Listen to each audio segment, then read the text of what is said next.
Eh bien, il semble que ce jour soit arrivé. Les États-Unis d'Amérique ont officiellement annoncé leur intention de se retirer de l'OTAN. Si auparavant il ne s'agissait que de rumeurs et de spéculations, aujourd'hui 3 hauts responsables américains ont déclaré qu'ils ne voyaient aucun intérêt à ce que les États-Unis restent dans l'alliance de l'Atlantique Nord. Ces responsables sont le président des États-Unis, Donald Trump, le secrétaire d'État américain, Marco Rubio, et le ministre de la Guerre américain, Pete Hegseth, ce qui souligne le sérieux de ces déclarations. Le secrétaire d'État américain, Marco Rubio, a déclaré que Washington devra revoir ses relations avec l'OTAN après la fin de la guerre avec l'Iran. Donald Trump a ajouté que cela arrivera inévitablement, car les Européens ne l'ont pas aidé dans la guerre contre l'Iran. Et Pete Hegseth a ajouté que la guerre au Moyen-Orient a démontré ce que les alliés des États-Unis sont réellement prêts à faire lorsqu'il s'agit d'actions d'envergure au nom du monde libre. Au même moment, il a été révélé que les pays européens, les uns après les autres, ont fermé leur espace aérien à l'aviation américaine, menant des frappes contre l'Iran. Je m'appelle Alexei Petchi, discutons ensemble de ce sujet, mais avant de commencer cet épisode, je vous demande de soutenir le travail de cette chaîne YouTube par votre don, un abonnement payant ou un parrainage sur YouTube. Comment faire ? Tous les liens et informations nécessaires se trouvent dans la description de cette vidéo. À la fin de l'épisode, si vous le trouvez intéressant et utile, vous pouvez faire un don de la manière qui vous convient le mieux. Là, croyez-moi, il y a différentes plateformes et coordonnées bancaires, des portefeuilles crypto, PayPal, Patreon, Buy Me a Coffee, ainsi que le sponsoring sur YouTube. En gros, vous trouverez sûrement ce qui vous convient le mieux. Et abonnez-vous aussi à ma chaîne Telegram Petchi News. Le lien s'y trouve également dans la description de cette vidéo.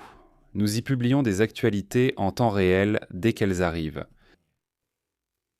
Alors, le secrétaire d'État américain Marco Rubio a déclaré que Washington devra revoir ses relations avec l'OTAN après la fin de la guerre avec l'Iran. La raison de la déclaration de Rubio est qu'il n'y a pratiquement aucun soutien de la part de l'Alliance dans l'opération américaine contre l'Iran. En particulier, Marco Rubio a vivement critiqué les membres de l'OTAN pour leur refus. La raison de l'accès aux bases militaires vient du fait que, précédemment, le président Donald Trump avait qualifié les partenaires de lâches et l'alliance de tigres de papier. Donc Trump s'en est d'abord pris aux alliés, les a insultés de toutes les manières possibles, puis Rubio dit « Écoute, pourquoi les alliés ne nous aident-ils pas ?» Il dit « Nous demandons de l'aide et ils répondent non, au revoir. » Je vais ensuite citer Marco Rubio. Le président Trump et notre pays devront revoir tout cela après la fin de l'opération. Si l'OTAN se résume simplement au fait que nous défendons l'Europe en cas d'attaque contre elle, mais qu'en même temps il nous refuse le droit de stationnement lorsque cela est nécessaire, alors ce n'est pas un très bon arrangement. Dans cette situation, il est difficile de rester dans l'Alliance. Tout d'abord, je voudrais immédiatement souligner et rappeler à Marco Rubio comment l'OTAN a vu le jour, et rappeler comment, après la Seconde Guerre mondiale, les États-Unis ont eux-mêmes imposé leur protection à l'Europe. Je rappelle qu'en réalité, les Américains n'ont pas retiré, si l'on peut dire, leurs troupes d'occupation, notamment d'Allemagne. Ils ont retiré ces troupes de l'Europe dans son ensemble et ont dit « Écoutez, les Européens, vous vous occupez de l'économie et nous nous occuperons de votre protection. » Les Américains ont eux-mêmes imposé cette idée aux Européens. Maintenant, Marco Rubio demande pourquoi. Si tout cela revient à dire que nous les protégeons, alors devons-nous partir ? C'est étrange qu'il ne se souvienne pas de sa propre histoire. Mais qu'est-ce qui a tant indigné Marco Rubio ? La principale raison du mécontentement des États-Unis a été l'exécution. L'Espagne d'abord. Qui a fermé son espace aérien aux avions américains participant aux opérations contre l'Iran. Les restrictions imposées par Madrid compliquent bien sûr les vols de l'aviation militaire américaine vers le Moyen-Orient et en retour, mais ne les rendent pas impossibles. Les Espagnols ont aussi fermé des bases militaires aux Américains. La ministre de la Défense d'Espagne a déclaré, je cite, « Nous n'autoriserons pas l'utilisation des bases militaires de Morón et de Rota pour toute action liée à la guerre en Iran. » Madrid a clairement fait comprendre cela au gouvernement américain dès le début. Le but d'une telle interdiction est d'empêcher toute action susceptible de conduire à une escalade du conflit. Auparavant, le premier ministre du pays, Pedro Sánchez, avait déjà déclaré, je cite, « Tous les plans de vol impliquant des actions liées à l'opération en Iran ont été rejetés, y compris les avions ravitailleurs. » Autrement dit, l'Espagne a fermé son espace aérien à l'aviation américaine attaquant l'Iran. Mais comme il s'est avéré, ce n'était que le début. La veille, Donald Trump a réagi vivement à la décision de la France de ne pas laisser passer par son espace aérien les avions américains transportant du matériel militaire à destination d'Israël. Je vais maintenant citer Donald Trump.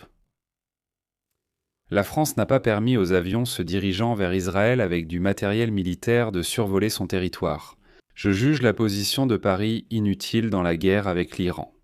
La France s'est montrée très inutile concernant le vengeur iranien, qui a déjà été éliminé. Les États-Unis s'en souviendront. Plus tard, on a appris que l'Italie avait également refusé aux bombardiers américains d'atterrir sur la base de Sigonella. C'est ce qu'écrit Corriere della Sera. La décision a été prise personnellement par le ministre de la Défense italien, Guido Crosetto, après un appel urgent du chef d'état-major, Luciano Portalano. Et voici une histoire intéressante.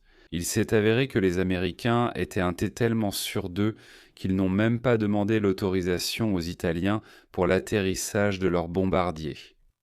Selon la publication, il y a quelques nuits, le commandement de l'armée de l'air italienne a simplement reçu le plan de vol des bombardiers américains.